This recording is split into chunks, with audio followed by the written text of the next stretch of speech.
we're going to talk about first the uh, recent vote that took place with the UPS workers who are organized by the International Brotherhood of Teamsters. Um, the Teamsters at the logistics company authorized a strike by an overwhelming 97% majority. Workers at UPS organized under the International Brotherhood of Teamsters voted overwhelmingly 97% in favor to authorize a strike, which may occur if contract negotiations fail on July 31st. So, again, a similar setup to what we saw with the railroad workers. Uh, uh, the threat to strike comes after certain failed negotiations with the company. If UPS does not acquiesce to the workers' core demands, such as higher pay for part timers, more full time jobs, and an end to the unfair 22.4 tiered labor system, workers will indeed strike on August 1st. And for those that don't know, the 22.4 tiered labor system was named after the 2018 contract provision that created a tier of lower paid full time workers while the average annual pay for a UPS driver is 95,000, making it a rare job that offers somewhat of a livable pay, a pension, and benefits without requiring a college degree. Newer drivers who are slotted into the 22.4 category do the same work as more senior drivers, but while the latter's pay tops out at $41 an hour, the 22.4's ceilings is $6 per hour less. So their top ceilings would be $35 an hour. Importantly, these newer drivers also lack comparable control over their schedules. Such a situation creates a higher turnover amongst the 22.4s, another benefit to the company given the greater compensation that seniority brings. So it's one of these new methods that are being used to cut into the wages that people are making, to pay people less, while at the same time you have inflation across society such that even when the pay increases, it never catches up to inflation, and it's always a drop in terms of the real wages. While you have that going on, you have at the same time direct attacks on the wages of workers, and these UPS drivers will be making uh, six whole dollars less an hour, which of course accumulates, and it's also conjoined with less control over the work that they do, and that means that the capitalist not only has more control, but they also save on cost of production, which means effectively more profits. That this really hits home because the inflation and wage increase thing is something we're struggling over at my workplace right now. None of us were paid enough to even account for inflation. So when you like, we all get a cost of living increase every year, right? When it's not tied to inflation, you end up making less than you made last year if prices are rising. And they're rising like crazy right now. We did the math, and all of us are generally making at least $2 or $3 an hour less in real wages, which is unacceptable. Um, Previously, before COVID, we had a sort of informal workers alliance rather than union. We're a small shop, um, but it was an organized thing, and it fell apart during COVID because we ran out of money. But this is getting people active again because everybody's pissed. And here's the thing: when the union has your back, the union has your back, Mhm. right? And so we're getting things done this way. And this is really, really, it ties into the other thing I want to say, because one of the only complaints people have when you begin organizing a union is, well, unions base everything on seniority. What are we going to do if the union says, oh, these guys have been here, longer, you can't make as much? Look what these guys are doing, right? Look what they're doing. They're hooking up the people that haven't been there as long, because when the union has your back, it has your back. Absolutely. And we covered this on TikTok earlier, too. The way American politicians are responding is by trying to break the strike. Mhm. Of course, even though one of these politicians, Mark Wayne Mullen, I believe, former cage fighter, who got into it with Sean O'Reilly, one of the Teamsters bosses. I believe I'm getting their names right. But he got called out on downplaying the wages of the UPS workers, or on trying to portray them as being larger than they were. And the union boss called him out and he said, "Shut your mouth," and then was like trying to physically intimidate him. And it's just it's wild that guy is an elected representative in a state that has some of the lowest wages in the United States, where, as you guys have explained, wages are abysmally low.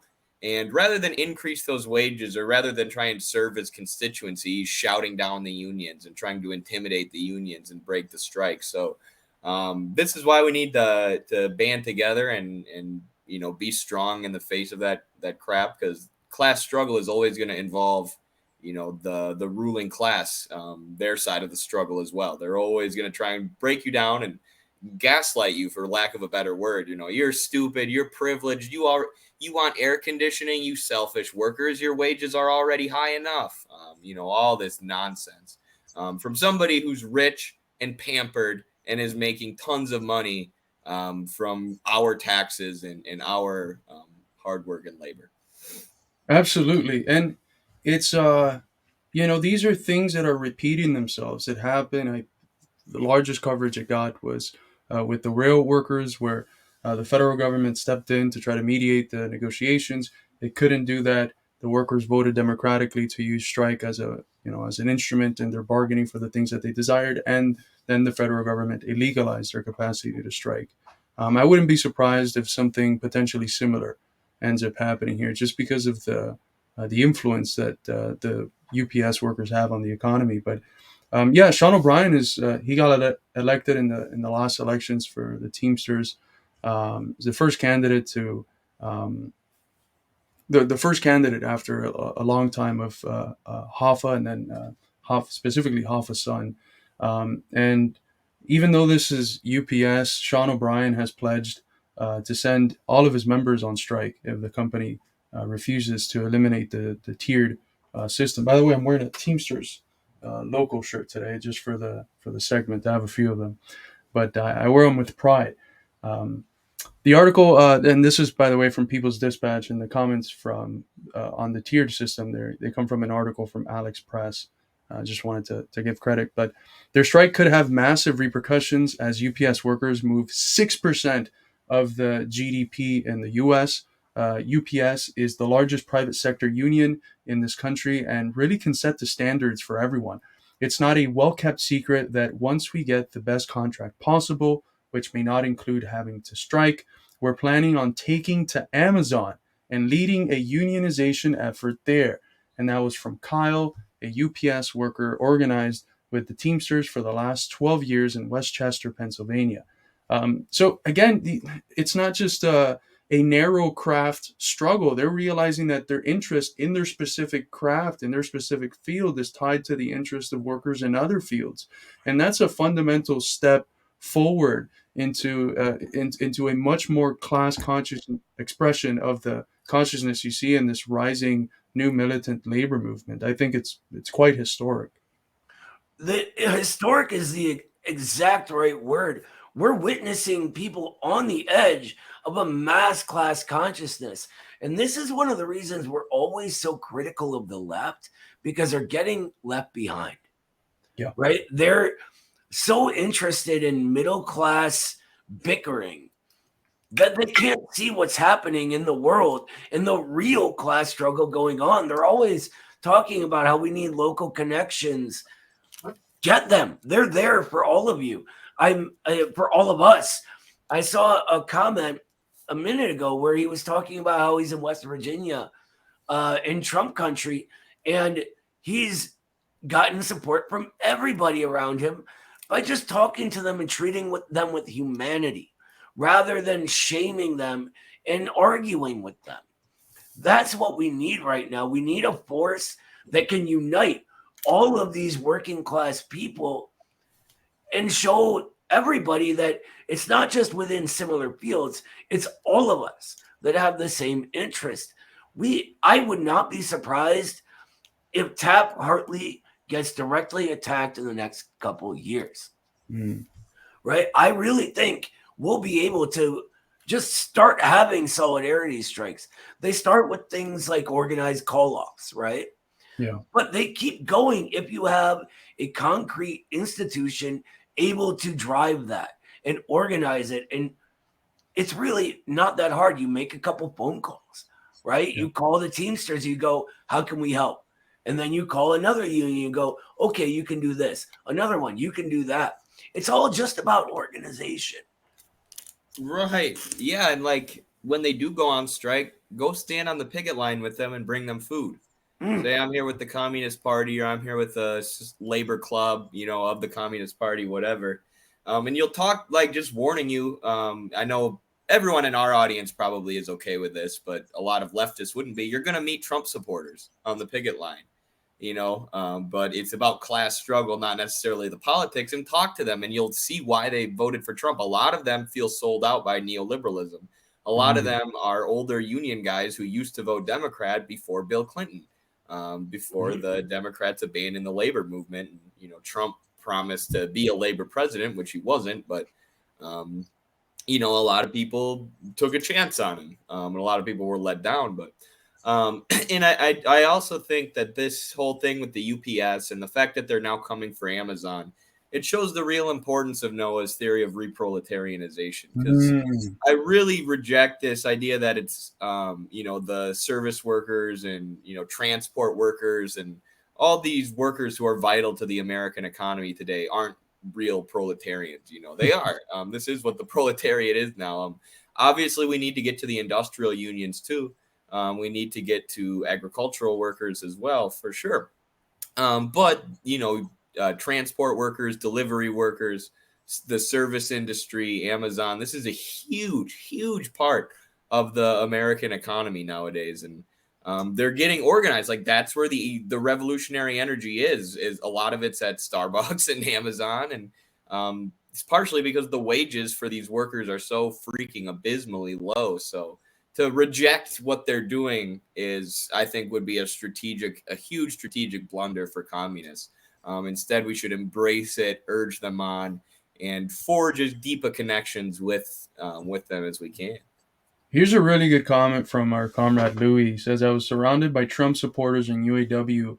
A lot of them were more progressive than any of the county Democrats. That's absolutely true. That's why this image that a lot of the left portrays of what Trump country is, it's so very foreign to what you actually find when you're in Trump country, which is the deep Midwest, the Rust Belt area. You find very kind people who are not bigots, who might not have the wokest views on some of the more recent developments of our social morality, but who are people that are guided by treating others with dignity and with a certain level of basic humanity, and who don't want anyone else to be harmed, or who want their communities to flourish. And these are people whose very immediate needs are grounded in their material condition as exploited workers, and those are conditions that ripple into their families and into their communities, and it's definitely a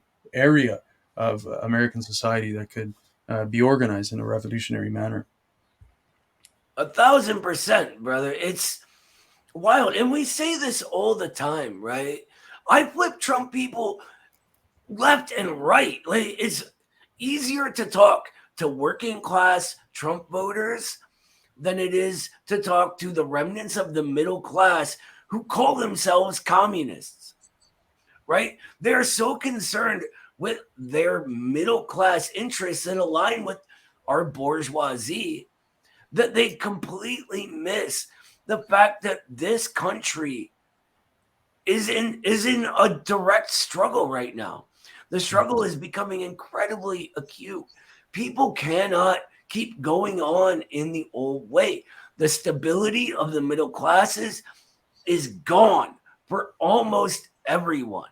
And the remnants of that middle class can't see that.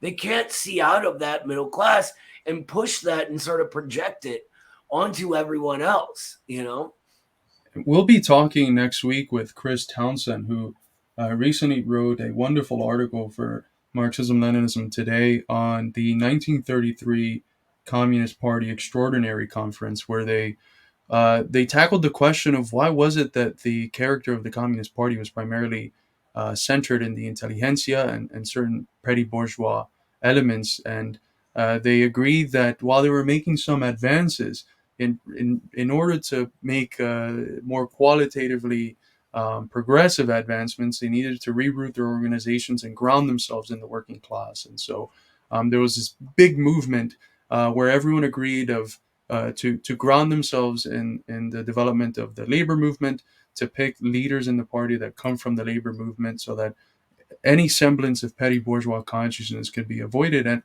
that's the period where the Communist Party completely explodes. It's the period of the Great Depression, and in many, many, many ways resembles a lot the condition that we are in today. And the conference call resembles a lot the calls that we've been making. I know I end the purity fetish and the crisis of Western Marxism with an argument that we need to really reflect, socialist organizations need to reflect on their PMC character, on their middle class character, and reground themselves materially in the working class. And that Chris Townsend article really drives it home very well, drawing that homology, that analogy between our context and 1933 and the Great Depression. So look forward to that conversation sometime next week. But um, the workers have been winning a few things. For instance, on June 13, they had won a tentative agreement on air conditioning in UPS trucks. This has become a significant working conditions issue as workers have died or gotten severely ill from hot temperatures during the summer. We had a joke from Sam Dixon in one of the Basics of Marxism classes that we recently did. Um, the joke was uh, damn, I can't remember the joke, but it was something along him asking the people that he's talking to in the process of radicalizing them, specifically people in this area, asking them why are they so sweaty, and then they have to say, "Well, I don't have air conditioner in the car that I'm working in. Why don't you have air conditioner?" And then that leads to the process of radicalization. But Let me real quick interrupt, Carlos. Sam, one of the students in our class, told that exact story. Is it coming from him? yeah, yeah, Okay, yeah. His whole point was uh, class consciousness can begin from simply going, "Why are you so sweaty, bro?" yeah, that's what it was. Yeah, socialism with "why you so sweaty, bro" characteristics. But look at these pictures, man. Um, 117 degrees inside the car, 121.4 degrees inside the car, and then this one at one moment it was 150 fucking degrees inside the car. That is completely absurd, and that's the condition that they were in. Thankfully, they won air conditioners in their recent victory, but um, we're talking about a multi-billion-dollar corporation that has failed to deliver in a lot of things. And the president of the Teamsters, Sean O'Brien, said that if they don't act accordingly, that they can expect that the workers will use their labor, which is fundamental for these companies' profit, of course. They will leverage their labor accordingly so that they can acquire the things that they're asking for. Hopefully, the federal government doesn't step in as it did with the rail workers, but we'll see. For sure. I've got just an anecdotal note. I've got friends who worked for Amazon who are like wrestlers, all American wrestlers, tough guys who have cut weight their entire life, run in hot rooms and sweat and stuff like that, who didn't make it a week at Amazon because they were like, dude, they literally put tags on the workers now that measure how much work you're doing and how many hours you're spending in the bathroom. Literally like tags. And then there are managerial staff and administrative staff, professional managerial class people who are hired to manage the workers and manage the labor, which leads to a lot of discontent with the workers towards the professional managerial class when ultimately their real exploiter is the shareholders. But Mm. it's crazy. Like there are stories out of Amazon of people peeing in bottles. Pretty much everyone says that. My friend in real life who worked for Amazon said that as well. And tons of stories of people passing out from heat stroke, from running back and forth. And yeah, the working conditions are abysmal, and we live in a country that's incredibly adversarial to unions. Like that politician we were talking about earlier, the Mullen, the former cage fighter guy who was getting into it with O'Brien and trying to shout him down and intimidate the unions and break the strike. Like that shouldn't even be like that should be the end of his political career forever. If you piss on your constituency like that, you should never be elected again. We should have that level of class consciousness, but over the last 40 years of neoliberalism, we've gotten to the point where politicians feel comfortable just yelling at their constituency and saying, "No, you're being paid enough. We're not giving you air conditioning." And even in other capitalist countries like the UK, where they have more union organization, like I'm pretty sure that would be unheard of, even for like a Tory politician to do that. So we're moving in the right direction in the US, but we've got a lot of work to do. Like after Carlos or one of you was talking about the wildcat strikes after World War II and after the Great Depression was the strongest surge in the union movement in American history, but that was followed by Taft-Hartley and this huge crackdown on unions. And that's only continued over the last 40 years of neoliberalism. So we got to fight back against that and build these worker combinations, is what I like to look at unions as. Yeah, I want to touch on this. What was his name? The politician, Eddie. It's like John something Mullen. Mullen. Okay. He probably drives a Benz that keeps him in nice cold Mark air. Wayne Mullen. Sorry. He's a spoiled little rich kid, apparatchik of finance capital, and that's all he is. And here's the thing, and this ties into the whole like problems with the left, right? They do these things because they know they are confident. People will go, yeah, but you can't blame him. What are you going to vote for a Republican? He's the lesser of two evils, right? And that shit has to stop. There is no world. But and by the way, let this dude try to physically intimidate me. Anyway, like there is no world where that can function anymore, right? Yeah. There is no more. They're not as bad as the others. They're just as bad. Look at what this guy just did, right? How are you going to shout at the union leaders that control that many votes for you? They don't give a shit about us. So it's time we organize and take power from them. What these politicians don't realize is that they're literally doing us a favor because they're proving our theory in practice, the way that the government functions essentially as an instrument of the monopoly capitalist. And this is a really good point from Dust. UPS is a giant in the industry. A victory for UPS worker raises the entire industry standards, absolutely. And because of the connection, because these unions contain within them a variety of different industries, it also hopefully raises the imagination and possibility and consciousness of workers in other industries. I believe Kyle was the person mentioning it in the interview. They're going for Amazon next. So the consciousness is one that goes beyond their specific craft. And Jesus Christ Superstar, great name, says, Eddie, Noah, and Carlos, can y'all get a UPS union member on the show to talk about Teamsters and UPS? Yes, we can. Actually, some of our friends at Class Unity are organizing an effort in their labor, in the labor section of their organization. They have some people that are in the UPS struggle and who've been organizing for quite a few months now. So we'll reach out to them and get an interview on that subject. And I was also contacted a few days ago by the people from Miami DSA who wanted to let me know that they're doing a labor fund for the UPS strikers. So if you're in the Miami area and you work with them, it might be cool to get involved with DSA in Miami. I know we have a lot of good friends there from Troika Collective. DSA is somewhat of a mixed bag, but I've heard that the Miami one is fairly good. We have some of our friends from Troika there. So if you want to donate, they're doing a labor fund, solidarity fund for the UPS workers in case they strike, so that they have funds that can help the people with the needs that they'll have.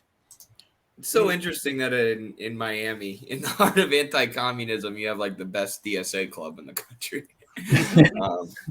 But maybe we should play that TikTok I made about the Mullen. Republican politician and former cage fighter Mark Wayne Mullen has been trying to intimidate the UPS workers who are threatening a strike right now. And these are workers who are making very basic demands like air conditioning in their vehicles, which they don't currently have. But Mark Mullen is a warrior for corporate America, and he thinks these workers are being greedy. At a recent Senate hearing, Mullen tried saying that UPS workers are making more money than they actually do, and when called out on it by a union boss, he said, "Shut your mouth." Because, why would a politician care about the wages of working class people in his state? All he cares about is the profits of corporations that pay for his campaigns. And the lower he can keep the wages, the higher the profits will be. It's clear that Buddy thinks he can intimidate people because he's a cage fighter or whatever. But look at my ears, big dog. I ain't scared of you. And recently the dude was caught standing on a box to make himself look taller at the podium. It's so obvious he's just trying to be intimidating. Well, Lenin was 5'5", and he's 10 times the man you'll ever be, Marky Mark. That's a nice booster seat you got there, though. Republican politician and That's awesome. Awesome. I'm glad It's you liked always it. the spoiled rich kids and the people doing their work that try to tell working people who actually work for what they get that they're being greedy. And someone named Meatwad Mike in our TikTok comments told me something I didn't even know. The dude owns 4 businesses in Oklahoma. So he's making money off the backs of these workers and then telling the UPS workers they're being greedy for wanting freaking air conditioning. And I was in Oklahoma the other day. It's, not only are in his area our wages some of the lowest in the country, but Oklahoma is struggling, dude. I was in Tulsa. Like, there's a huge homeless problem. The infrastructure's crumbling. They're right when you drive into Tulsa, there's an advertisement where there's where you can get loans for bail bonds. So you can, to bail yourself out of jail or your friend out of jail, you take out a loan that you got to pay back with interest. Like, talk about a trap, a way of using the legal system and the financial system to entrap people and just suck money out of them. So that's what's going on in Oklahoma. And this guy's scolding the workers from his booster seat for trying to get organized and increase conditions for everyone in society. Because, the rising tide raises all boats, like we've kind of been saying. So yeah, solidarity with these workers. These workers are pro-humanity, pro-society, pro-masses. Mark Wayne Mullen is pro-business, pro a handful of oligarchs.